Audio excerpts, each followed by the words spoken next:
देखिए BSc second year के अंदर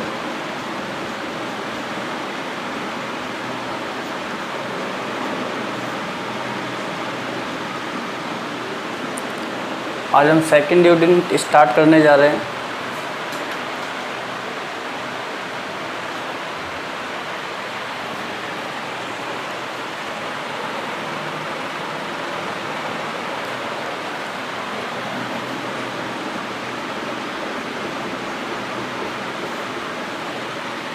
ऑर्गेनिक केमिस्ट्री चल रहा है।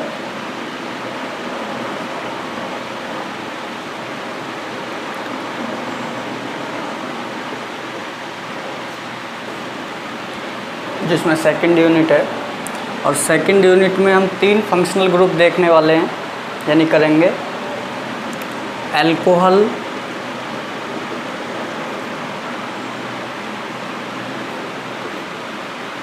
फिनॉल और तीसरा है ईथर। ये 3 फंक्शनल ग्रुप हैं जो हम इस यूनिट के अंदर देखने वाले हैं, अल्कोहल, फिनॉल और ईथर। ठीक है, तो सबसे पहले आज हम स्टार्ट करेंगे पहला फंक्शनल ग्रुप अल्कोहल। किसको करेंगे? अल्कोहल। ठीक है, तो देखो अल्कोहल क्या है? OH समूह को हम अल्कोहल कहते हैं।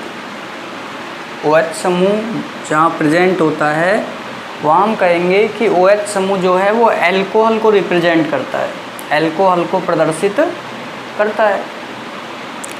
अब जैसे हम ये कहें कि यहाँ पर जैसे हमने R के साथ OH लिख दिया तो सामान्यतः अल्कोहलों को ROH के द्वारा प्रदर्शित किया जाता है। क्या किया जाता है? ये तो समूह हो गया OH समूह, तो जिन यौगिकों में OH समूह है वो अल्कोहल कैटेगरी में चले जाएंगे और अल्कोहलों को सामान्यतः ROH के द्वारा व्यक्त किया जाता है। ठीक है, अब देखो अल्कोहलों को जब ROH के द्वारा व्यक्त किया जाता है तो अगर हम बात करें सामान्य सूत्र की तो इनका जैसे एल्केन, एल्कीन और एल्काइन का सामान्य सूत्र होता है। जैसे हम कहें एल्केन जो है,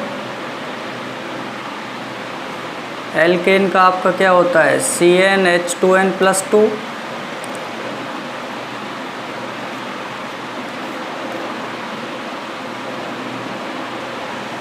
एल्कीन, तो एल्कीन का क्या हो जाएगा? CnH2n। और एल्काइन,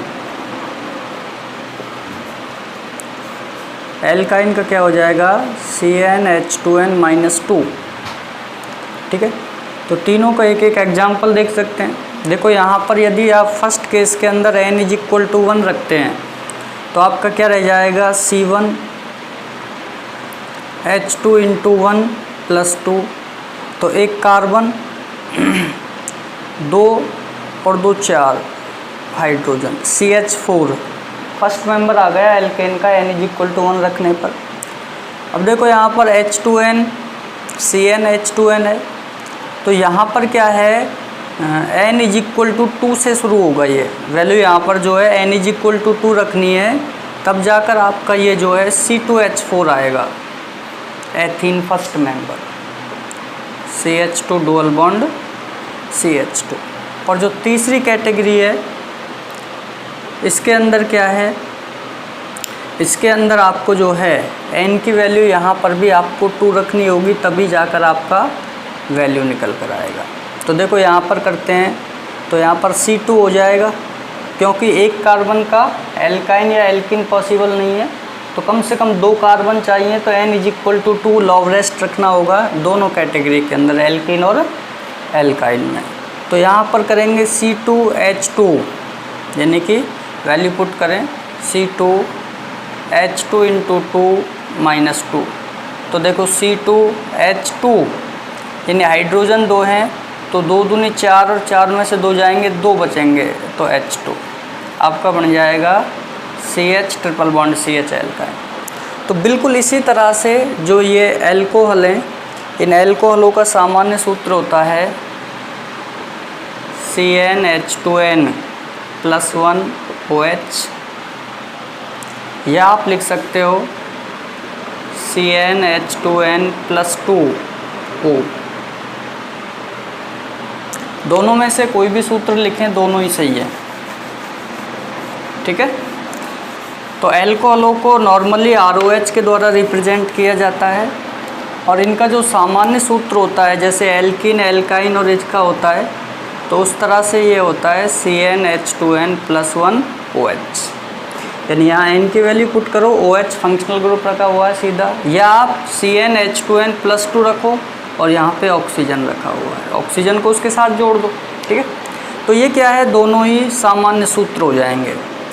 सामान्य रूप से प्रदर्शित की बात की जाए तो ROH से रिप्रेजेंट करते हैं। अगर सामान्य सूत्र की बात करें तो CnH2n+1OH, या आप दूसरा सूत्र CnH2n+2O, इसके द्वारा इनको सामान्य सूत्र से प्रदर्शित किया जा सकता है, या ROH। OH ग्रुप जो है एल्कोहल ग्रुप है और OH समूह जहाँ दिखता है वो एल्कोहल कैटेगरी को प्रदर्शित करता है, ठीक है। चलो अब बात करते हैं एल्कोहलों के वर्गीकरण की, इसका जो क्लासिफिकेशन है उस पर आते हैं, या उससे पहले हम एक रिएक्शन देख लेते हैं। एल्कोहलों को अगर हमें लेना है तो देखो आपको क्या करना होगा। सामान्यतः जैसे RH संतृप्त हाइड्रोकार्बन है, RH एल्केन है, इसमें आप क्या करोगे, OH ग्रुप को एंटर कराओगे, OH ग्रुप को एंटर कराओगे यहाँ पे, तो OH ग्रुप एंटर होगा तो यहाँ से H निकल जाएगा, तो आपको क्या मिल जाएगा, ROH। यानी संतृप्त हाइड्रोकार्बन जो हैं उनमें से एक या एक से अधिक हाइड्रोजन परमाणु को OH समूह के द्वारा प्रतिस्थापित करने पर जो प्राप्त होता है उसे ही हम एल्कोहल कहते हैं, ठीक है। ये तो हो गया इसका सिंपल सा बेसिक फंडा कि एल्कोहल क्या है। जहाँ OH ग्रुप है वो एल्कोहल है, एल्कोहल को ROH के द्वारा प्रदर्शित करते हैं। या एल्कोहल के सामान्य सूत्र की बात करें तो CnH2n+1OH या CnH2n+2O के द्वारा व्यक्त किया जाता है। अगर बात करें एल्कोहल आ कैसे रहा है, तो कोई भी आपने एल्केन लिया, सैचुरेटेड हाइड्रोकार्बन, या फिर अनसैचुरेटेड हो, कोई दिक्कत नहीं है, उसमें से आपने एक हाइड्रोजन या एक से अधिक हाइड्रोजनों को OH समूह के द्वारा जब प्रतिस्थापित किया तो जो यौगिक प्राप्त हो रहे हैं उसे ही हम एल्कोहल कहते हैं, ठीक। अब देखते हैं एल्कोहलों का वर्गीकरण।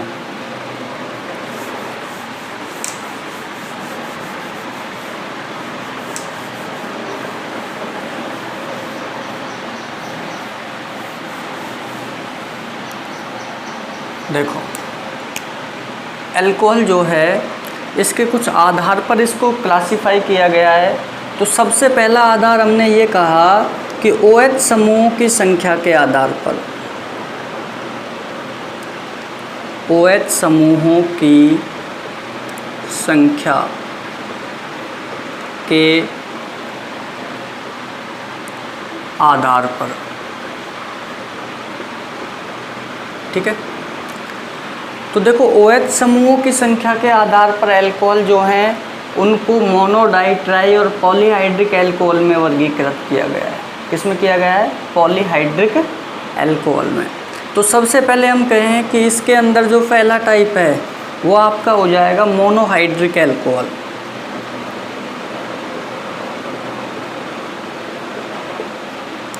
मोनोहाइड्रिक एल्कोहल, ठीक है। तो हम कह सकते हैं मोनोहाइड्रिक एल्कोहल वे एल्कोहल होते हैं जिनमें एक OH समूह उपस्थित होता है, क्योंकि OH समूह की संख्या के आधार पर क्लासिफिकेशन है। तो जिनमें एक OH समूह होता है वो मोनोहाइड्रिक एल्कोहल होते हैं। जैसे एग्जाम्पल के तौर पर हम कहें CH3OH, या हम कहें C2H5OH, ठीक। तो ये क्या है, एक OH समूह आपको दिख रहा है, तो ये क्या है, मोनोहाइड्रिक एल्कोहल है। या आप इसकी जगह कोई और एग्जाम्पल ले लें, जैसे मैं ये लिख देता हूँ CH3 का होल थ्राइस COH, यानी टर्सरी ग्रुप है उसके साथ OH जुड़ा हुआ है। तो यहाँ भी क्या है, एक ही OH समूह है, इसलिए ये तीनों की तीनों उदाहरण जो हैं वो मोनोहाइड्रिक एल्कोहल की श्रेणी में जाते हैं। किस में जाते हैं, मोनोहाइड्रिक एल्कोहल की श्रेणी में। कारण तीनों में एक OH समूह है। आपको देख लेना है, अगर एक OH समूह दिख रहा है तो वो मोनोहाइड्रिक एल्कोहल को प्रदर्शित करेगा। ठीक है। दूसरा आपका इस श्रेणी में आता है डाईहाइड्रिक एल्कोहल।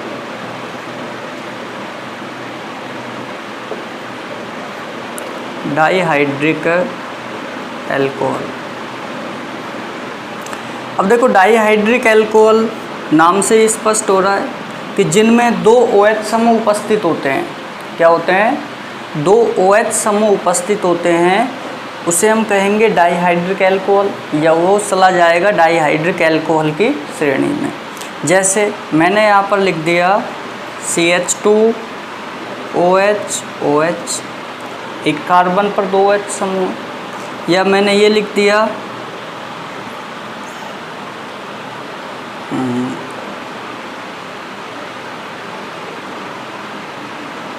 CH3OH OH। ठीक है। तो एक ही कार्बन पर यदि आपको 2 OH समूह दिखाई देते हैं तो उसे हम कहते हैं डाईहाइड्रिक एल्कोहल। क्या होंगे? Dihydric alcohol. या हम कह सकते हैं जिन यौगिकों में 2 OH समूह उपस्थित होते हैं डाईहाइड्रिक एल्कोहल कहलाते हैं। ठीक है।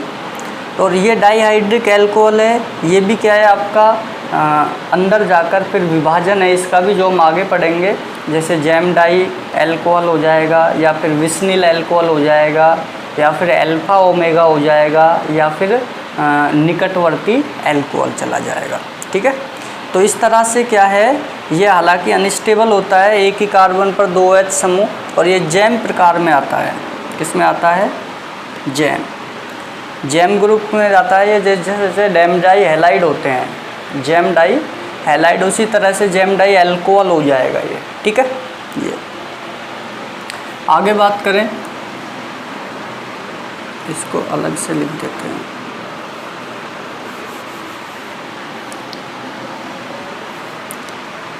CH2OH OH, और ये जैम कैटेगरी में चला जाएगा, जैम डाई एल्कोहल। ठीक है। यदि आपको 3 OH समूह दिखाई देते हैं, कितने? 3 OH समूह दिखाई देते हैं, तो आप कह सकते हो कि वो ट्राईहाइड्रिक एल्कोहल होगा। Trihydric alcohol. जैसे हम कह सकते हैं CH2OH CHOH और CH2OH। ग्लिसरीन, ट्राईहाइड्रोक्सी, 3 OH समूह है, ग्लिसरीन हो जाएगा। ठीक है। ट्राईहाइड्रिक एल्कोहल हो जाएगा ये। अब देखो इसके अंदर अगला आता है आपका पॉलीहाइड्रिक एल्कोहल। अगर आपको किसी यौगिक में 3 से ज़्यादा, या आप कह सकते हो 4 या 4 से अधिक एल्कोहल दिखते हैं, तो वो आपका चला जाएगा किसमें? पॉलीहाइड्रिक एल्कोहल में। किस में चला जाएगा? पॉलीहाइड्रिक एल्कोहल में चला जाएगा। ठीक है। तो देखो पॉलीहाइड्रिक एल्कोहल जो होता है उसमें हम एग्जाम्पल ले सकते हैं सार्बिटॉल।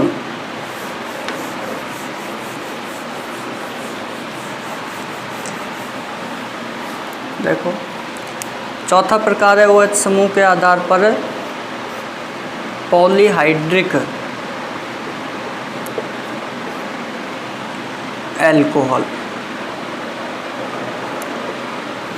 तो देखो पॉली मीन्स बहुत सारे, पॉलीहाइड्रिक एल्कोहल का मतलब है 4 या 4 से अधिक। तो आप कह सकते हो सार्बिटॉल जो है CH2OH CHOH का होल 4 और CH2OH, दिस कॉल्ड सार्बिटॉल।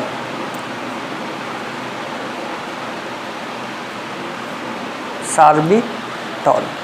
इसी तरह से आपका एक मैनिटॉल होता है। क्या होता है?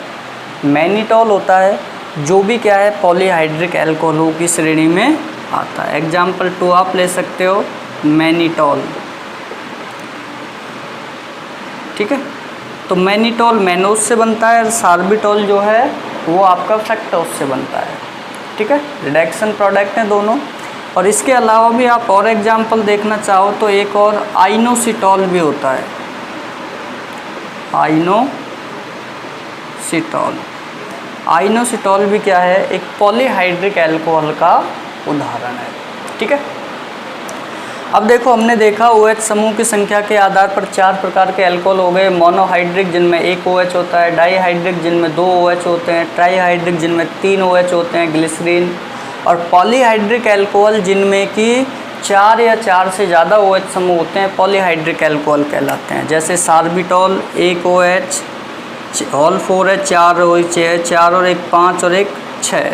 इसी तरह से मैनिटॉल में भी 6 ग्रुप होंगे, सिर्फ इनका कन्फिग्रेशन डिफरेंट होता है सार्बिटॉल और मैनिटॉल का। बाकी जो है सारे ग्रुप्स जो हैं वो सेम ही रहेंगे, 6 होंगे।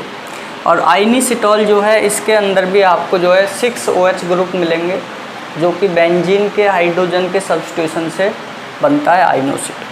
ठीक है, चलो अब बात करते हैं विस्तार से, एक एक को लेते हैं। Monohydric alcohol,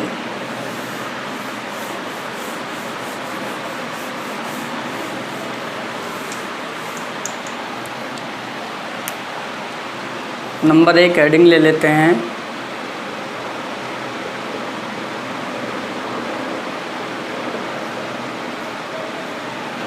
monohydric alcohol.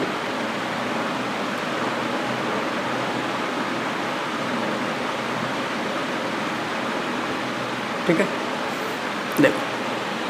देखो मोनोहाइड्रिक जो अल्कोहल हैं उनको फिर से जिस कार्बन से OH समूह जुड़ा हुआ है उसके आधार पर वर्गीकृत किया गया है। तो यहाँ पर जो है वो 3 प्रकार हैं उसके, प्राथमिक, द्वितीयक और तृतीयक। यानी कि यदि OH समूह जो है वो प्राथमिक कार्बन से जुड़ा है तो वो प्राथमिक अल्कोहल हो जाएगा। जैसे मैं यहाँ पर लिख देता हूँ CH3CH2OH, एक मैंने लिख दिया CH3CHOH CH3, और एक मैंने लिख दिया CH3OH।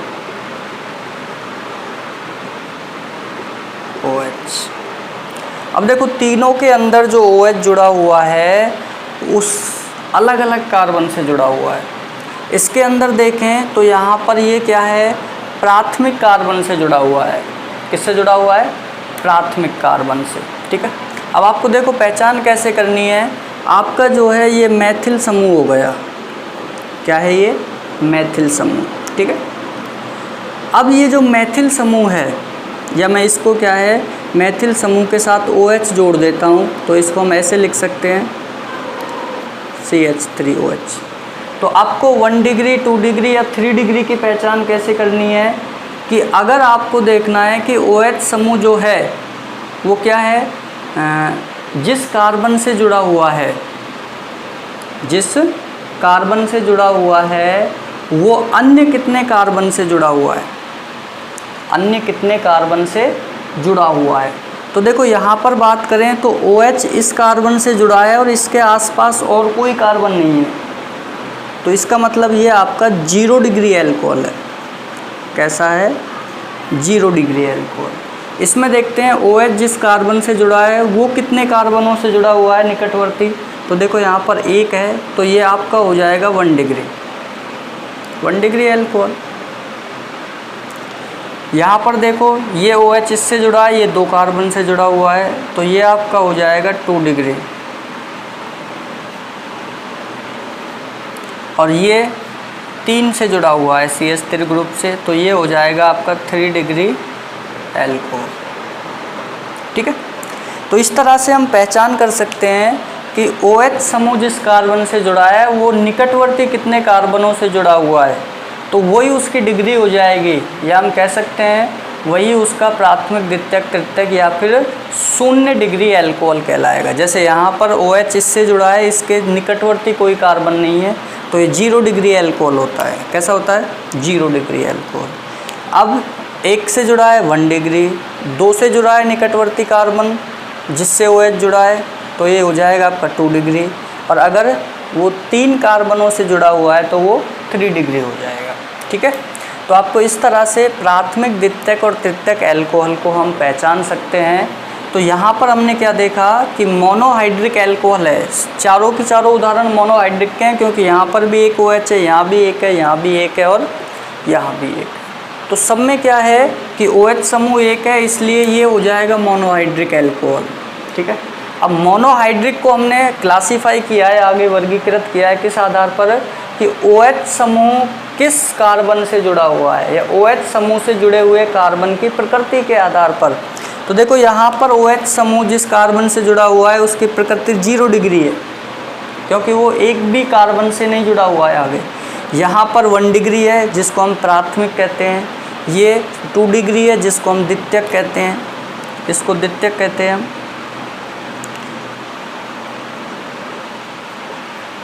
प्राथमिक 2 डिग्री को हम कहेंगे द्वितीयक, और 3 डिग्री जो है इसको हम कहेंगे तृतीयक, टर्सरी ग्रुप। ठीक है। तो ये प्राथमिक एल्कोहल, ये द्वितीयक एल्कोहल और ये तृतीयक एल्कोहल हो जाएगा। ठीक है। तो इस तरह से हम क्या है मोनोहाइड्रिक एल्कोहल को क्लासिफाई कर सकते हैं, वर्गीकरण कर सकते हैं। ठीक है। अब देखो ये वर्गीकरण करने के बाद आगे आता है नामकरण। क्या आता है? एल्कोहलों का नामकरण। चलो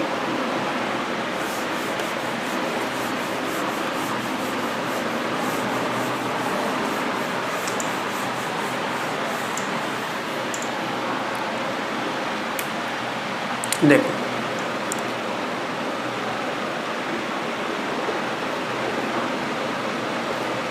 नामकरण।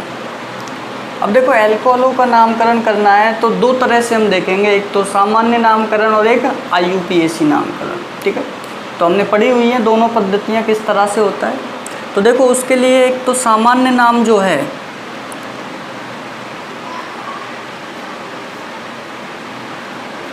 सामान्य नाम हम लिखते हैं एल्किल एल्कोहल। क्या लिखते हैं? Alkyl alcohol. एल्किल एल्कोहल, इसका मतलब क्या है कि आपको कोई भी उदाहरण दिया हुआ है उसका एल्किल समूह लिखना है और उसके बाद एल्कोहल लगा देना है, तो उसका सामान्य नाम हो जाएगा। ठीक है। और सामान्य नाम को हम इस तरह से भी रिप्रेजेंट करते हैं, कॉमन नेम। और दूसरा होता है IUPAC नाम। IUPAC नाम, तो देखो IUPAC नाम जब आपको करना है तो क्या करना होगा कि जो एल्कोहल जो है, क्या है? एल्कोहल।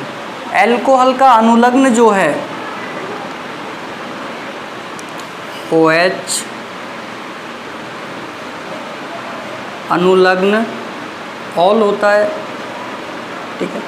और इस OH का जो पूर्व लग्न है,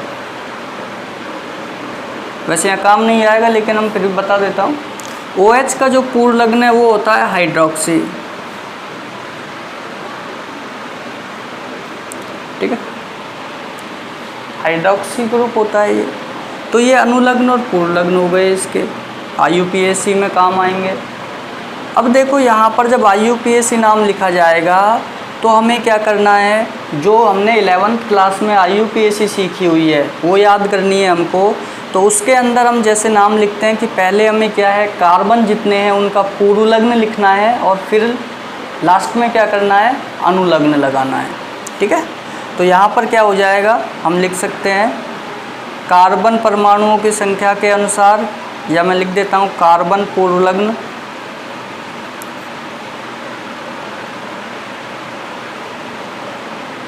प्लस OH अनुलग्न,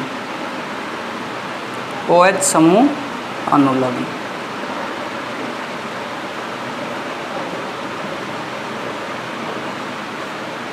ठीक है। तो इस तरह से क्या है IUPAC नाम आ जाएगा। इस IUPAC नाम को हम कॉमन I/N, ऐसे आगे में क्या है ऐसे ही लिखूँगा बार बार। ठीक है।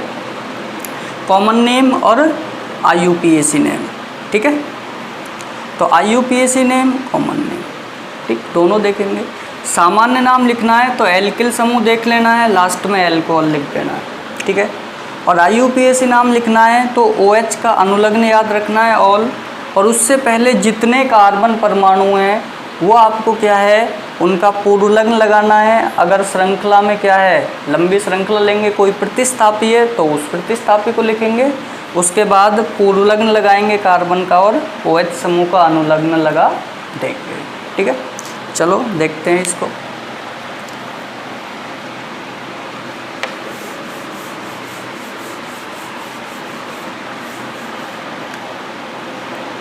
मैं कुछ उदाहरण ले रहा हूँ।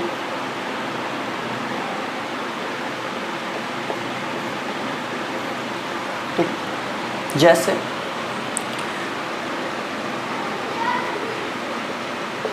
CH3OH, दूसरा मैं ले लेता हूँ CH3CH2OH। ठीक है, तीसरा मैंने ले लिया CH3CH2OH। चौथा मैंने ले लिया CH3CHOH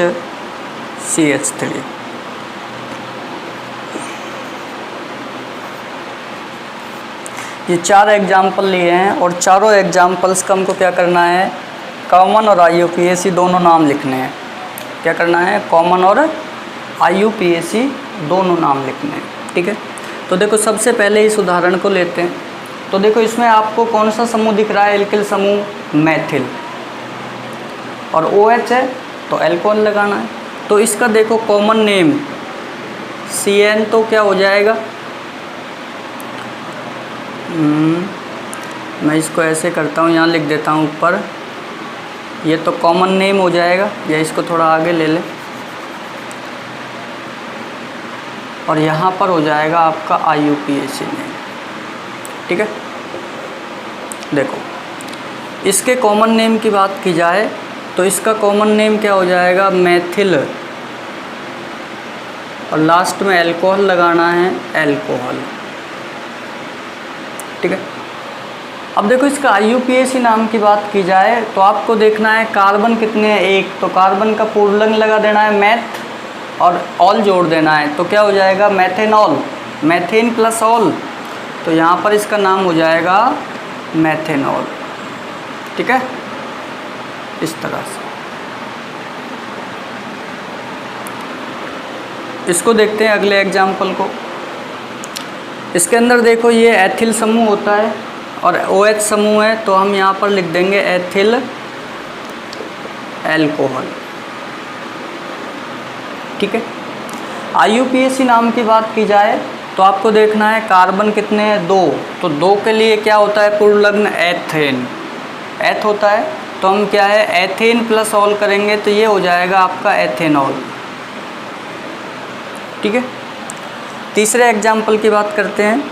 ये आपका कितना है, ये एल्किल समूह है, ये प्रोपिल हो गया आपका, क्या हो गया, प्रोपिल, और एल्कोहल लगाना है तो नाम क्या हो जाएगा, प्रोपिल एल्कोहल, प्रोपिल एल्कोहल। ठीक है, अगर इसके IUPAC नाम की बात की जाए प्रोपिल एल्कोहल की, तो आपको देखना है 3 कार्बन का क्या होता है, प्रॉप होता है, तो यहाँ पर सारे सिंगल बॉन्ड हैं, तो प्रोपेन प्लस ऑल, प्रोपेनॉल, क्या हो जाएगा, प्रोपेनॉल, या IUPAC नाम हो जाएगा।